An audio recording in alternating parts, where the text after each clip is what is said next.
I don't want no oil spoiling my shoreline. I like fish much better than crud. I like birds and things creeping and crawling. Won't trade no more oil for blood. The sun done give us all we need to make this country run.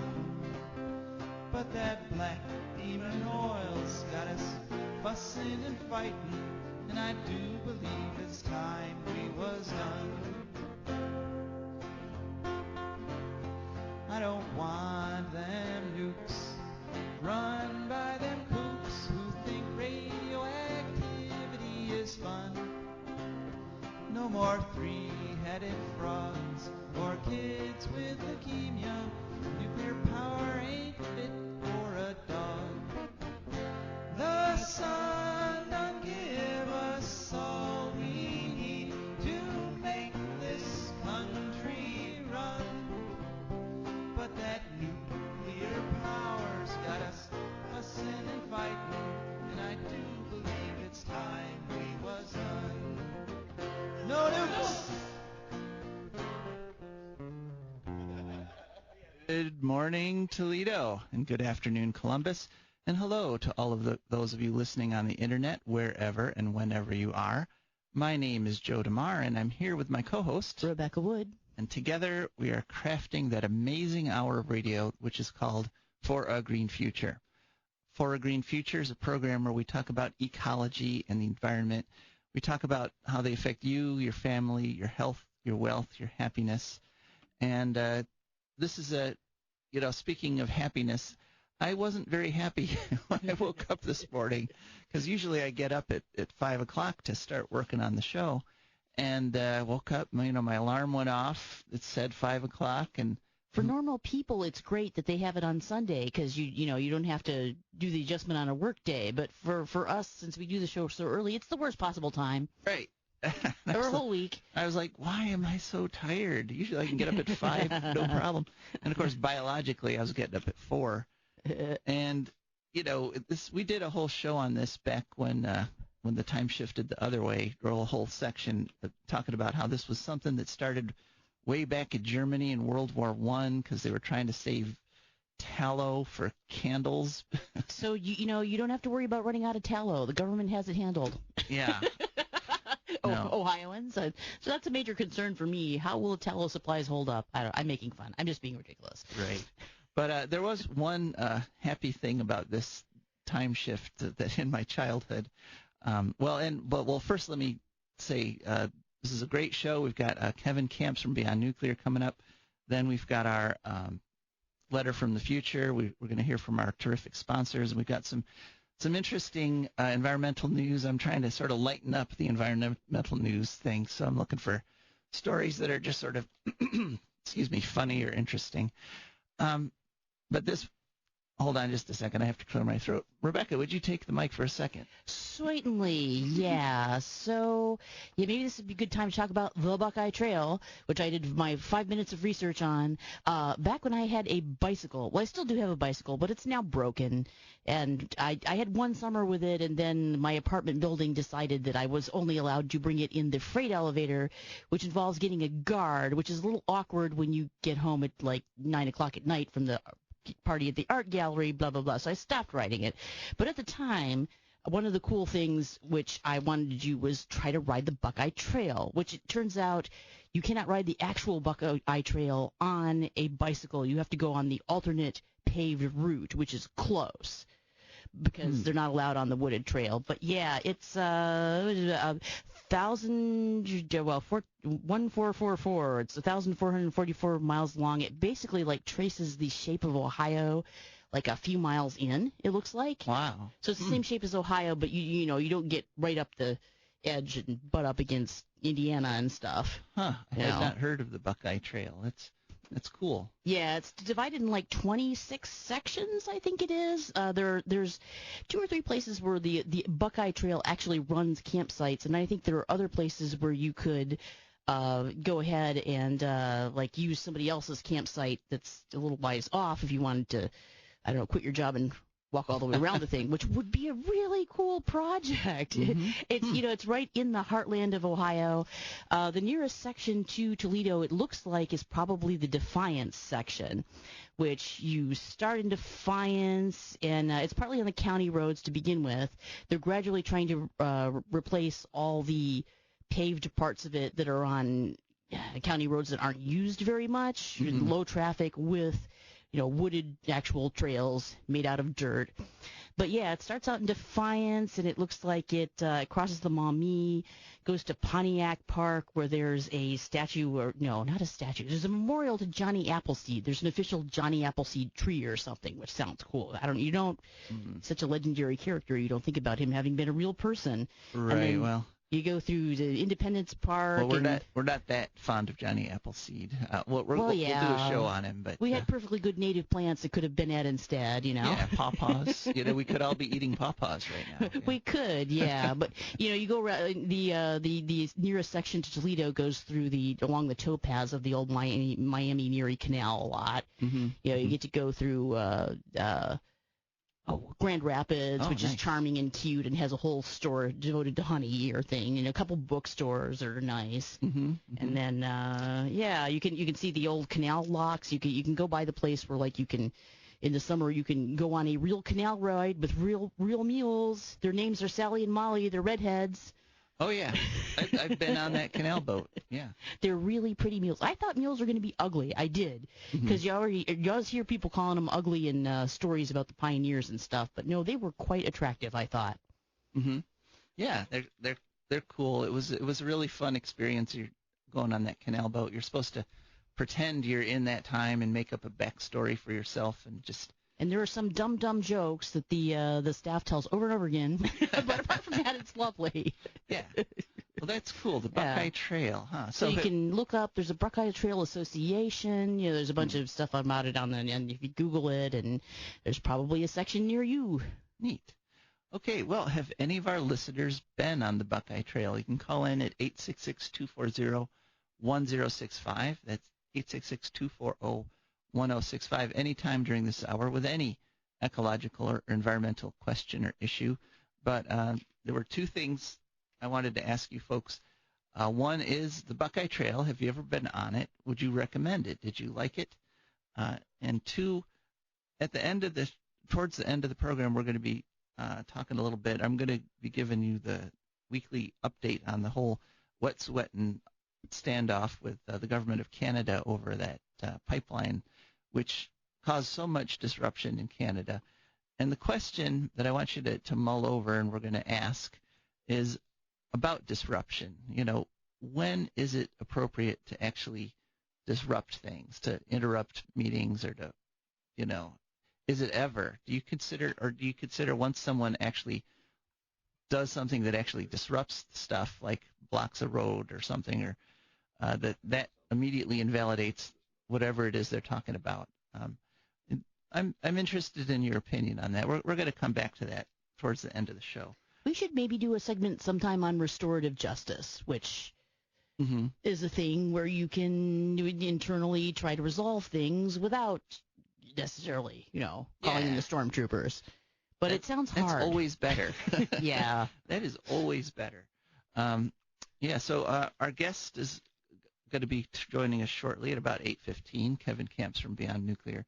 But I did want to, speaking of nuclear, I wanted to talk about something I brought up in last week's show where, Rebecca, you weren't here. I actually had to pre-record that show because we were going to Columbus. Yep. But it was a right for a piece, as I recall, and you went even further.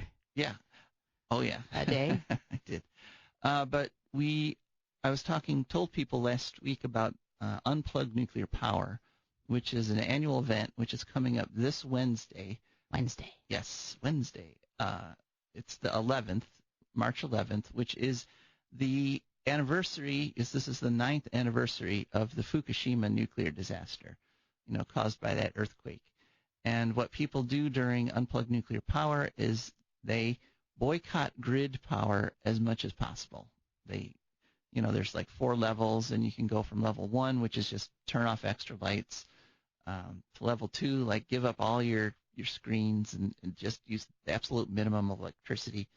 Level 3 is throw the main breaker on your house or apartment and don't use any power, and that takes preparation because you don't want your sump pump failing, or to level 4, which is the ultimate level, which is to actually use wind or solar to put more power back on the grid than you use that day. It's going to end up like with Shabos, where you have to prepare everything in advance so you don't have to use electricity or do the work or anything. Yeah. Kind of is. I mean, I do that. I cheat a little. I make sure my phone is charged by midnight, Right. and I unplug it at midnight. Right.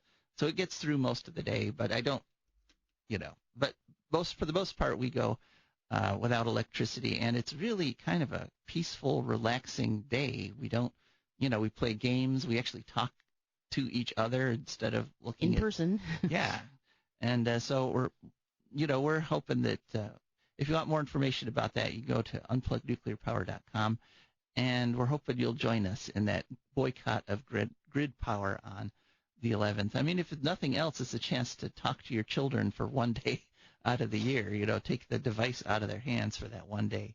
And it just goes to show that we don't need nuclear power, that right now the percentage of power nuclear is providing us, the country, that percentage could be made up for by conservation alone. It might take some heavy conservation at some points, but essentially we're generating all this terrible waste for that moment of electricity, and we actually don't even really need that moment of electricity. So let's see here. I think our guest is on the line. So I guess without further ado, we're going to ask Kevin Kamps to join us. Kevin, hello. How are you doing? Hey, good. How are you? Good. Welcome to Unplugged Nuclear Power. Could you just remind our listeners, you've actually been a guest on our show before, but could you remind our listeners a little bit about who you are, what your organization is, and what you folks do? Sure. So I work at Beyond Nuclear in Tacoma Park, Maryland, right outside of Washington, D.C., and I serve as radioactive waste specialist. And Beyond Nuclear is a watchdog group on the nuclear industry. We're mostly focused on the nuclear power side of things, but we do work on nuclear weapons issues as well. Mm-hmm. All right. Well, thanks. And I asked you to come in because right now one of Ohio's Congress people, Marcy Kaptur, is working on an issue that is pretty important in terms of nuclear power and the future of nuclear power and nuclear waste, and that is this Consolidated Interim Storage Facility plan. Could you tell us a little bit about that? Sure, yeah. So Marcy Kaptur is chair of a very powerful subcommittee in the U.S. House of Representatives. It's the Energy and Water Development Subcommittee, which is part of the Appropriations Committee. So these are the purse strings in Congress. And so Marcy Kaptur's jurisdiction includes nuclear power matters. It also includes nuclear weapons matters and other energy subsidies and things like that. So this particular issue, Consolidated Interim Storage Facilities, is a proposal to move the commercial high-level radioactive waste in the United States at this point to two locations that are pretty close to each other, just 39 miles apart down in the southwest on either side of the New Mexico-Texas border. And there's some pretty shady companies involved with these proposals, as you would guess. One in New Mexico is called Holtec International. They're actually based in New Jersey. And the other one is called Waste Control Specialists, which is a national low-level radioactive waste dump in West Texas, and it's above the Oglawa Aquifer.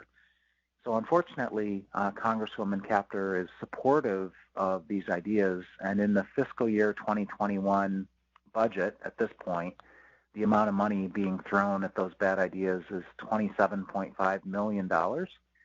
So we're gearing up to fight against this. Mm-hmm. Yeah, and I think that a little bit of background is important, would be useful here, and that is that these pools full of high-level radioactive waste, all these spent fuel rods that are so intensely radioactive that if you started walking towards them, you would essentially die before you got there. Right now, they're on the site where they were generated, and the company that made them has responsibility for watching them and making sure they don't bump into each other and start reacting again and create disasters. But once those fuel rods leave, once they get taken past the gates of the privately owned nuclear plants, then they become our problem. They become. Is that correct? Am I characterizing that correctly? Well, there is going to be a title transfer to the U.S. Department of Energy, which is taxpayers, right? At some point, that promise was made first by the U.S. federal government back in the 1950s to try to entice utilities to get into nuclear power. Utilities knew way back then that the waste is forever deadly and would cost, an astronomical amount to manage into the future like that. So the deal that was struck back when the law was enacted, the Nuclear Waste Policy Act of 1982, is that interim storage, like you said, does belong to the utilities that have profited so, filthfully from making this waste in the first place. But ultimate disposal, that's taxpayers. That's the Department of Energy. And so this effort to establish consolidated interim storage is actually trying to accelerate that title transfer so that taxpayers can start not only paying the bills for even interim storage, pre-disposal, but significantly a transfer of liability for whatever might go wrong. And like you said, this stuff is very deadly. And so Fukushima, for example, March 11th, 2011, coming up on the 9th anniversary in a few days, was horrible, yes, and still is, but would have been dwarfed if one of those storage pools at Fukushima Daiichi had gone up in flames, and it nearly did. Mm-hmm. Right, because there's so much more of that fuel in those storage tanks, in those storage facilities, because it's been basically it's been building up there for the whole time that the plant's been running, for decades. Yeah, and incredibly, the storage pools are not within radiological containment structures. So the releases at Fukushima Daiichi, those were reactor releases that got out of containment structures, and it was large scale. But the pool at Unit 4, especially at Fukushima Daiichi, came very close to catching fire and releasing its contents into the environment. And so one way of looking at it is the Prime Minister serving at the time has put it this way. There were 160,000 nuclear evacuees due to the reactor releases at Fukushima Daiichi, which is horrible, and they can never go home. But if that pool had caught fire, the number of evacuees could have grown up to 50 million. It would have been all of northeastern Japan that had to evacuate. Yeah, it's just mind-boggling the amount of risk we're running every minute any of these plants are in operation. It's crazy. And now this risk, the spent fuel risk, that continues on basically in perpetuity, right? As long as as long as we have plutonium atoms, we're going to have the risk that some of these rods might come too close to each other, might start going critical, and might cause some sort of disaster. Yeah, we won a lawsuit against the U.S. Environmental Protection Agency back in 2004, I guess it was, where we forced them to admit and acknowledge that high-level radioactive waste remains hazardous for 1 million years into the future. So the U.S. federal government has finally acknowledged that fact. It's actually a very low-ball estimate, but, it's good enough. It's longer than we've been a species, essentially. So there is some good news. That is that the Yucca Mountain dump in Nevada has been canceled. There are major efforts to try to revive it. It was canceled by the Obama administration back in 2010. Very wise decision. Unfortunately, the Plan B that has raised its head after Yucca's cancellation is consolidated storage, which would launch mobile Chernobyls through states like Ohio. And those shipments by road, by rail, even by waterway, in a place like Ohio would mostly be coming from other states passing through on the way out west to a place like New Mexico. So that's why we're trying to put the brakes on all these bad ideas. And the pushback by the environmental movement of the country is called hardened on-site storage, or where that's not appropriate, like on the Great Lakes shorelines, for example, then a little bit further inland to higher ground. But the idea is to fortify the dry cask storage containers against attack, to safeguard them against accident, and to monitor things like pressure, radiation levels, and temperature so that at least you would know that there's a problem. And none of that is required at this point. So that's what we're pushing for as an alternative to consolidated storage.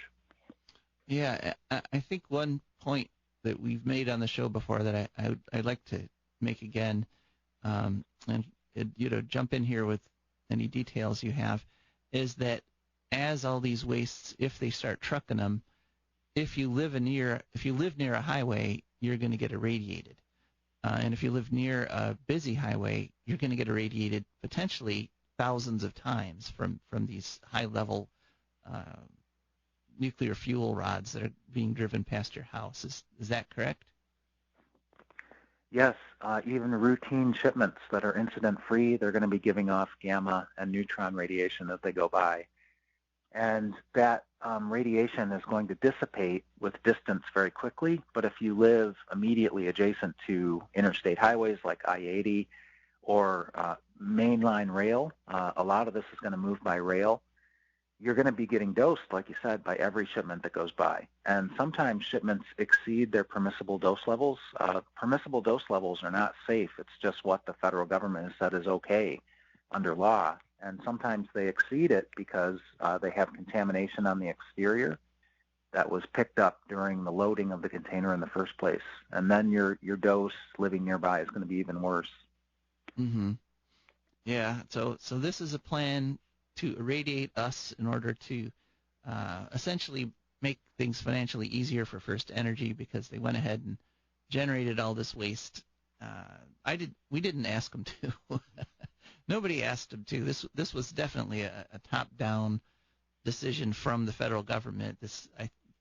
The nuclear power industry would never have just naturally occurred on its own because it's so expensive and so dangerous. This was really the government imposing something on the rest of us. Yeah, the second big promise that got made by the U.S. federal government back in the 1950s to launch nuclear power in the first place was, hey, if anything goes wrong, we'll take care of the aftermath. It's called the Price-Anderson Act. Mm-hmm. It's a nuclear liability compensation act. And where it stands now, it was only supposed to be on the books for 10 years, from 1957 to 1967. And then it was supposed to go away, and the nuclear power industry was supposed to pay its own insurance premiums. Well, it's never gone away. It's set to expire in 2025. We'll see what happens this time. Ooh. But the current levels are about $13 billion. That's the liability cap that the industry has to take care of and its own insurance companies. After that point, then all damages would be paid by U.S. taxpayers. And believe you me, I mean, at Fukushima again, the damages are estimated at this point to easily exceed $500 billion. I've seen estimates of $700 billion. Mm-hmm. So if only the first $13 billion is covered, then that's potentially hundreds of billions of dollars that the U.S. Treasury, that is U.S. taxpayers, would be responsible for. It's just amazing. And, I did want to talk, we don't have a whole lot more time, but I wanted to talk to you, Kevin, about something that's been really bugging me lately because, on social media, I'll predictably make anti-nuclear posts or posts about nuclear energy. You can count on it. Yeah. Joe will do this. I will do that. But some of the people that are responding to these things, and I'm positive some of them are professional. They're trolling and getting paid to do it, but they're making outrageous claims. They're saying that there was no environmental impact or there was no harm to human health from Chernobyl or Fukushima, and that they're just saying it boggles my mind. Are you seeing things like this too? Yeah, the other side behaves that way pretty, predictably. They've been doing it for years, but like you're saying, when it comes to a Chernobyl or a Fukushima, it's just really outrageous and upsetting that people would say that because, I've been doing anti-nuclear activism for 30 years, so it's taken me to places like Chernobyl. And ironically enough, I have been to Fukushima, and it was less than a year before the catastrophe unfolded. So the thing is, I met, when I was at Fukushima Daiichi, I met probably close to 100 people in my couple days there. And, 7 months later, after I visited, the catastrophe began. So everybody I met at Fukushima Daiichi is now a nuclear evacuee. They can never go home. Their home is a radioactive wasteland. And so it's very upsetting because, when you meet people who have been harmed by these catastrophes, then those kind of statements are just, outlandish. Mm-hmm. Didn't some people develop some kind of nasty cancers in Ukraine as a result of I remember hearing that they did. Yeah, well, one estimate by Alexei Yablokov, who passed on a couple years ago, but he wrote a book called Chernobyl, The Human Health and Ecological Consequences that came out in 2004 in English anyway. And their estimate at that time, and remember, that was just for the first couple decades, 1986 to 2004, their estimate was close to 1 million premature deaths from Chernobyl. And they based the estimate on several thousand Russian, Ukrainian language scientific studies. And certainly it's a large estimate. It's been challenged, but, Yablokov had impeccable credentials. He was Boris Yeltsin's environmental advisor for many long years. He was a biologist, PhD, and I got to hear him speak before he passed on in 2013. It was the second anniversary of Fukushima, and Helen Caldicott organized an event in New York City that Yablokov spoke at, and it was very heartwarming that Yablokov, when he finished speaking, was given a standing ovation by hundreds of people. And so there you go. We'll see what the health consequences of Fukushima will be. Time will tell. And again, just like with the trolling you mentioned, there is high-level, even scientific challenges to such claims because the nuclear industry throws its money around, even in academia. So unfortunately, they've hired, scientists and medical doctors to lie. Mm-hmm. Yeah, I think that people don't realize just how much money has been put into the service of trying to convince them that radiation is safe, that nuclear power has no effect on people's health, even as all these studies come out that show definite damage. Chernobyl, the ecology of Chernobyl has been studied maybe more extensively than any other ecology on the planet, and study after study has shown damage after damage to the living things there, all sorts of damage. And so when you're putting a post on Twitter about some nuclear meltdown or cost overrun or something, and someone comes back with, well, radiation doesn't hurt people. It's just great. Yeah, but as you say, the reason is there's money behind it. People are ultimately, a lot of money, including a lot of taxpayer dollars, have been invested in creating this illusion. And I came across somebody at a dinner party the other day who just flat out said, "Oh, I want nukes because they're going to protect us from climate change." And it's disheartening. But but I'm heartened, Kevin. I'm always heartened when I talk to you and other people like you who are fighting this incredible battle against untruth. Basically, it ultimately boils down to a battle for truth and maybe even some justice and the American way might be in there too. But ultimately, it's a question of truth. That claim that nuclear can solve the climate crisis is just so wrong-headed. It takes too long, it costs too much, and then it has a very long list of its own insurmountable risks from, we've been talking about, reactor catastrophes to the unsolved radioactive waste problem. Every stage of the uranium fuel chain not only releases carbon dioxide and greenhouse gases from uranium mining all the way through radioactive waste management, but one of the worst health impacts of all that doesn't get enough attention is the uranium mining and milling process at the very front end of the nuclear fuel chain. And a lot of times that's taking place on indigenous peoples' lands. So in the United States and Canada, it's often on Native American First Nations lands, like in the Four Corners, for example, Navajo, Dene, and Pueblo. And, when people claim that nuclear doesn't hurt people or the environment, just look at what's happened in Navajo and Pueblo country. The Navajo uranium miners suffered just a shocking rate of lung cancer because they were being sent down into the mines with no respiratory protection. So they were breathing in the radon directly. And so, there's entire communities in Navajo country where a whole generation of men essentially aren't there because they died of lung cancer. So it's just, it's god-awful environmental injustice. Mm-hmm. Well, we're going to go on fighting that injustice here on For a Green Future. And Kevin, if people want to find out more about your organization, how would they do that? Yeah, our website is www.beyondnuclear.org. And I'm going to put a Midwest Energy News article right on the top of our homepage about the billion-dollar bailout in Ohio. And they're tracing some of the dark money as best they can that went into that. Oh, yes, the HB6. Yeah, we did a weekly update on that whole thing as it was. We put a lot of energy into fighting HB6 here on For a Green Future, and it really is a travesty of democracy that it went through, because literally everybody in Ohio was against it except those few people that personally were going to profit from it, and it's just an incredible story. Yeah. So thanks for. Yeah, it's a powerful article, so people should check it out. I'll put it right at the top of our homepage. Yeah, thanks for reminding us of that, Kevin. That's one that should not be forgotten. All right. Well, so Kevin Kamps from Beyond Nuclear, thanks so much for having been on For a Green Future. Thanks for having me. All right. Well, Kevin is, as always, a fount of information and a fount of wisdom when it comes to nuclear power.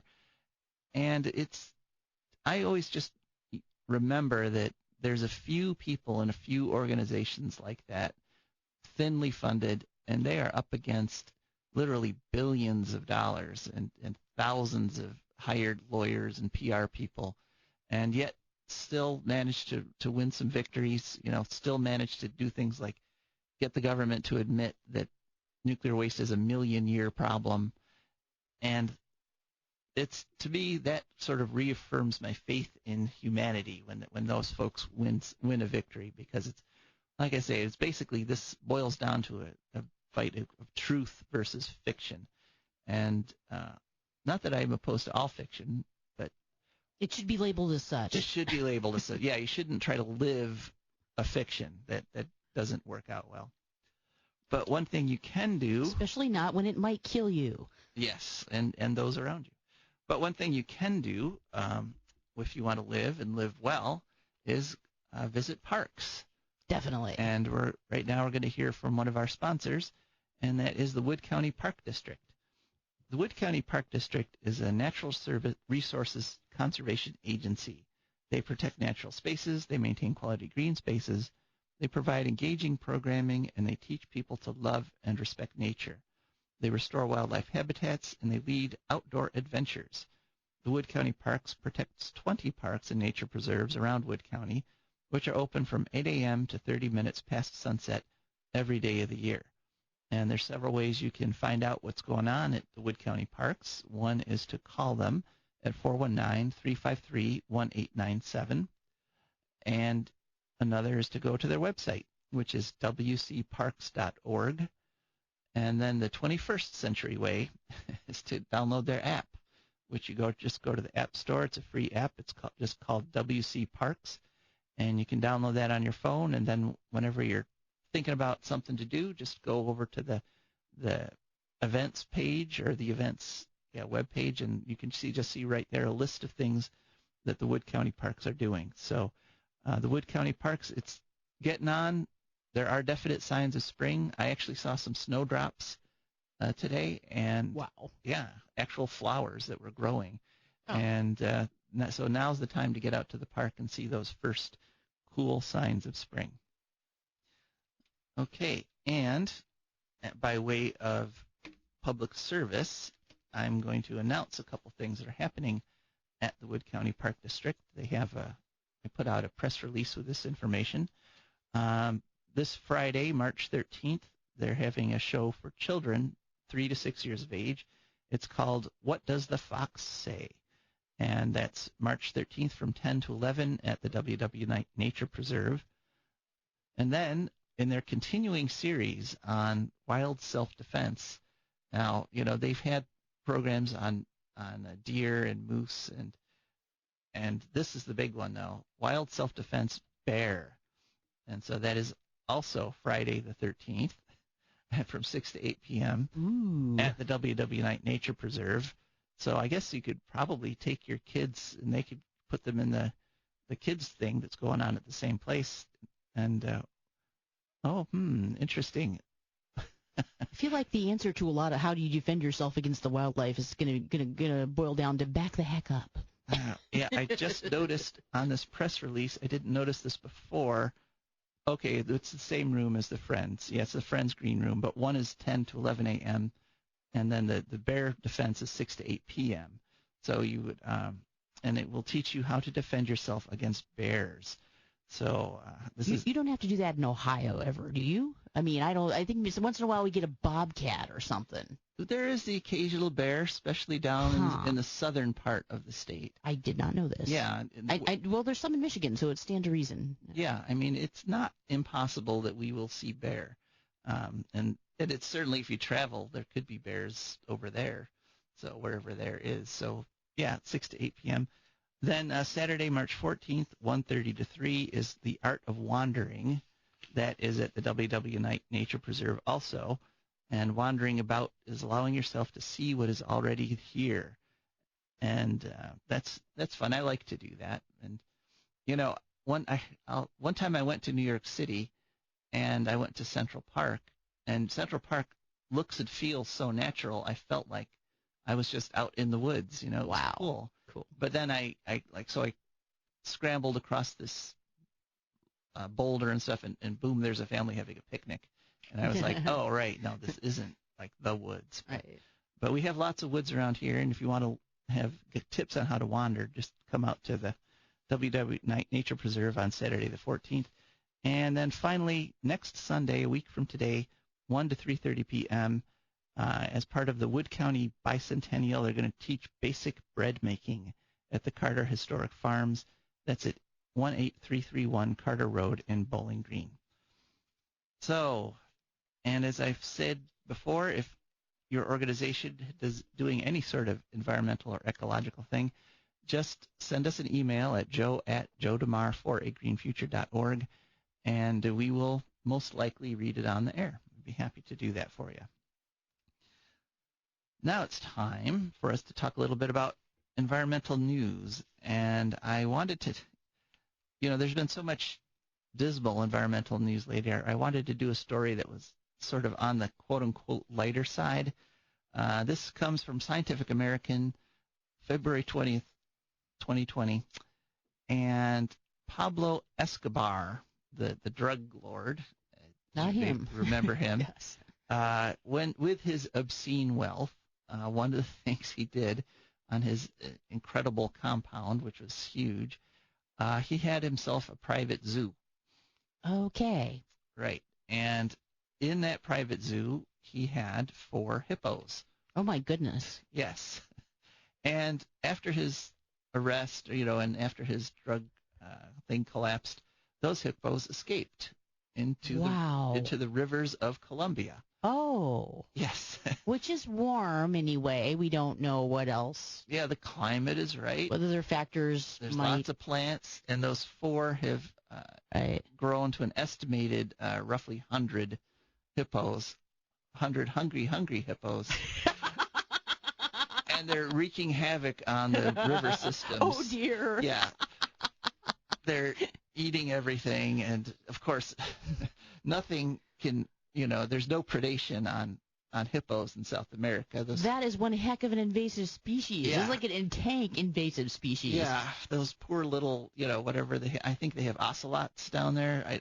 An ocelot versus a hippo. Yeah, no, that's not going to turn out well for the ocelot. No. So, But don't hippos kill a lot of people, like more than lions or tigers, actually? Yes. Every year. They are the most dangerous wild animal in Africa. Do not pet the big, puffy river cows. No. No, do not. And never take selfies with them. Yeah. Hippos hate selfies. Really not. Yeah. So, but it is an actual problem, and biologists are warning, we've gone from 4 to 100, and the problem with populations with no checks or balances is that they can grow exponentially. So if something isn't done soon, this 100 will become a 10,000, and then that 10,000 might become 100,000. And So what kills hippos where hippos normally live? I know what alligators, right? They have a thing rivalry going on with alligators, although really either one can win. well, it's like a young hippo could be eaten by an old alligator. Right. Big alligator versus big hippo. Usually the Right. hippos win. Right. But there's just so many alligators. It's a big tension, a big standoff. And those little caimans again in South America. I believe, no, snap them like a twig. No. So There's actually a really great Vox video on YouTube where they it's part of their Border series, and they did a section on Colombia, and they did a nice 12-minute video on on this exact topic on the hippos and being an invasive species. It's really interesting. Oh, yeah. People should check it out. All right. I had no idea. That's Thanks, Russell. really So interesting. so it's kind of funny, but it's still serious, and the government of Colombia does need to do something about it. Yeah. Wow. Yeah. That was I wanted to pass that story on. Another story, though. Speaking of governments doing things and doing the wrong things, the Endangered Species Act, as you know, as we've done stories on this before, and we'll do stories more on the future. The Trump administration is trying to gut the Endangered Species Act, essentially make it unenforceable, make it something that will no longer protect endangered species. 800,000 people wrote into the government opposing the rule changes that they're proposing, and way to go. Yeah, thank you, 800,000 people. That was good. The Center for Biological Diversity is suing the Trump administration on a whole range of that Endangered Species Act stuff, and so hopefully they'll succeed, and we will not lose our beloved endangered species, but the battle continues. And speaking of battles continuing, now is the promised weekly update on the Wet'suwet'en situation in British Columbia. As you know, the Wet'suwet'en tribe has blocked the construction of a natural gas pipeline, which was going to take gas from Canada and ship it through this pipeline that would go over unceded Native American territory and then ship it over to Asia to get burned. There was an unfortunate event that happened at the capital of British Columbia. There's been an encampment there for the entire month so far that this has been going on. People occupying the steps of the Parliament building in Victoria, British Columbia. Well, what happened is they broke it up by arresting 5 of the people that were doing this encampment, this peaceful encampment.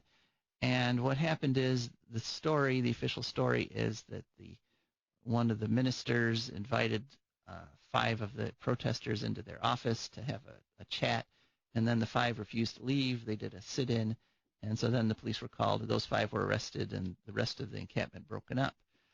The only thing about this story that I was reading is that it only gave one side of the story.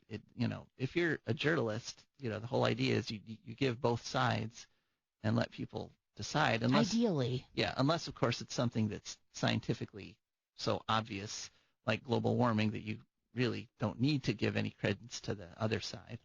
But in a social conflict like this one, where you're trying to understand why people are doing what they're doing, normally you would give both sides, but all they gave was the official government statements about what had happened.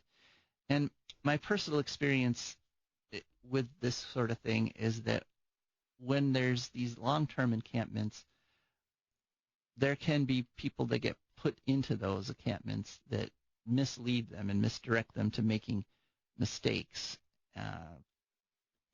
As you know, I spent some time at the Standing Rock occupation, and I'll never forget that after that broke up, I was wandering around this huge abandoned encampment. It was really sad, and the fires were all dying out, and everyone had fled. But then I came across this little group of people that they weren't afraid that the police were coming. They weren't unhappy. They were celebrating. They were cheering, and so these were the people that had been planted to tell everybody, oh, Wow. you've got to leave. The police have been authorized to use lethal force. These were the people that were pushing everyone to flee the camp.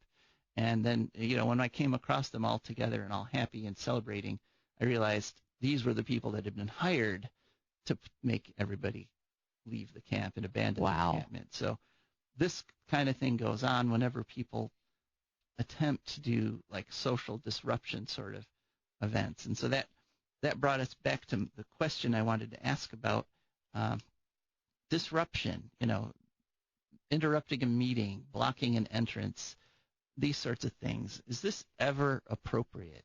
Should we ever do this?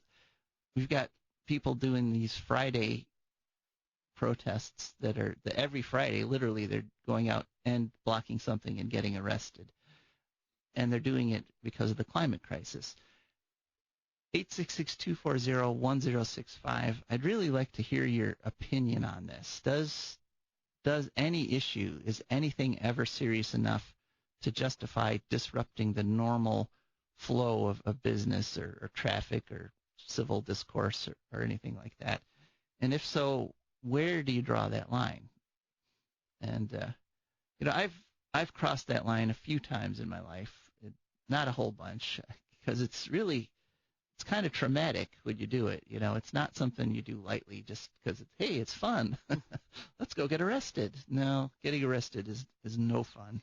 But I have done it a few times. The last time I did it, it was at the Bowling Green City Council, actually. They were having, they put a pipeline through Bowling Green right next to the Bowling Green's water treatment plant, a high-pressure natural gas pipeline, the Nexus pipeline. Oh, great. And the Nexus people had asked the city council to sign an agreement to let them come through and do this, and there was a huge protest against it. I mean, the whole community, well, most of the community, there were a few people that welcomed it, but for the most part, most of the people in Bowling Green were like, you're putting our water treatment system at risk from this high-pressure line, which if it explodes will literally wipe our whole water treatment off the map. Oops. And you're doing that, and we're not, literally, there's no benefit. And Bowling Green to really Bowling needs Green. its water treatment system, because isn't there like a couple months every year when you're not supposed to feed the water to pregnant women and toddlers? Like routinely? That was going on in the 80s already. Yeah, no, I haven't, not since I moved there about 9 years ago. Okay. So knock on wood, they're doing a pretty good job of treatment. Because it's like every year, you just, June, July, don't drink the water. Yeah. So they've upgraded their treatment system, water treatment system quite a bit. They do get the water from the Maumee, which the pipeline goes under, and so there were about 100 people that came to a city council meeting to talk against this, and they were all poised. They're from all kinds of organizations, student groups from BGSU, citizen groups, Sierra Club. There were about 100 people poised to speak during what's called lobby visitations.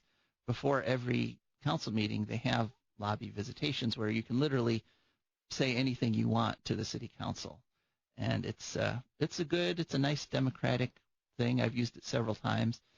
But this time, they convened the meeting, and the chair of the meeting said, first thing he said is, well, I think tonight we're going to dispense with lobby visitations. Yeah. And I was like, because they're going to say some stuff we don't want to hear. Right. I was like, what are you doing? I objected. I stood up. It wasn't planned, obviously. And I was like, these people have something to say to you and they might be giving you information you need to make this decision. Right. And they're your constituents. And I protested and they asked the policeman who's always there to show me out of the room, and so I went. I had to wait out in the lobby for the rest of the meeting, and then they proceeded to go ahead and agree not to sign. They took a vote on signing the agreement, and the vote was to not sign the agreement, which is like, if I had known that, it would have saved us all a lot of trouble. Yeah. But that was just one of those situations where, it looked clearly to be like a case of democracy denied, and I really, really believe strongly in democracy. And so I stood up and got shown out by the police. Luckily, did not get arrested, but it was. A couple of years ago, some people, I'm not saying I was with them, but a bunch of people blocked off an exit off of I-75 in conjunction. It was right after the Muslim travel ban had happened. Mm-hmm.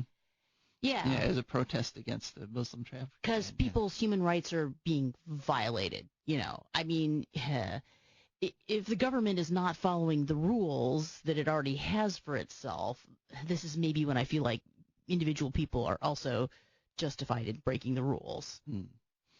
Well, there is a long history of civil disobedience in the United States of America. In fact, you might call the formation of the United States of America an act of civil disobedience. So it's a question, though, that we all have to answer, every time we're faced with a dilemma like that one. And I don't know, did I make the right decision? You could still call in at 866-240-1065. But right now, we know that at some point civilization's going to transcend all these conflicts about the environment. And how do we know this, Joe? Well, because we actually get a letter from the future every week. Oh, my gosh. Yes, my great-great-granddaughter, Marie I. And here is this week's letter. Dear GGG, well, I'm back home again and in the loving arms of Michael. The train ride across Europe was uneventful, except for a nice interaction I had with a little girl of about 12 and her mother. The little girl, named Tabitha, recognized me, not from all the news about Mars, but from my posts about my work as a bacteriologist. She was very excited about bacteria and planned to be an ecologist when she grew up. I was surprised by how intelligent her questions were, and we talked for hours as the train whooshed along at 200 miles an hour. That's one reason the people of my time feel so superior to yours. Even school children now know more about science than some of your time's most powerful politicians. It felt great to talk to those two after all I'd been through.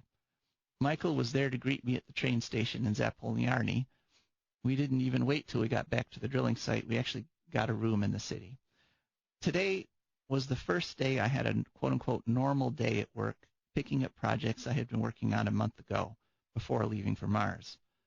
But there's something that's happened that's not normal, something I haven't told anyone else yet, great-great-grandpa. I'm pregnant, and the father has to be Bill Ryderson. I'm not sure how to break this to Michael. Any advice you'd have would be appreciated. Thanks, soon to be great-great-great-grandpa. Love, Marie I. Oh, my gosh. Drama. Yeah, I know. It was one of those situations there. It wasn't planned, and something happened. And well, would there be enough to be able to continue the species if it was all just planned babies? One wonders. Probably not. Yeah.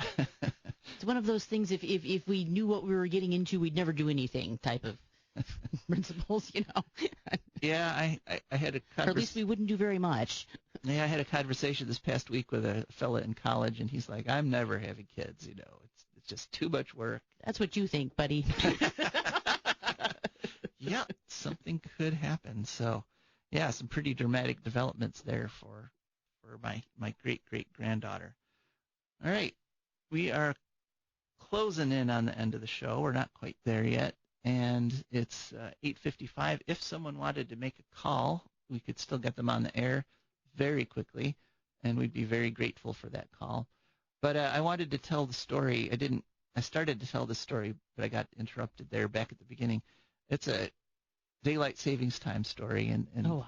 It's, as I was growing up, my family, there were 7 kids, and we went to church every single Sunday, and we would always go to the last Mass of the day because that's how long it takes to get 7 children into church clothes and, looking halfway decent and into the car and so forth.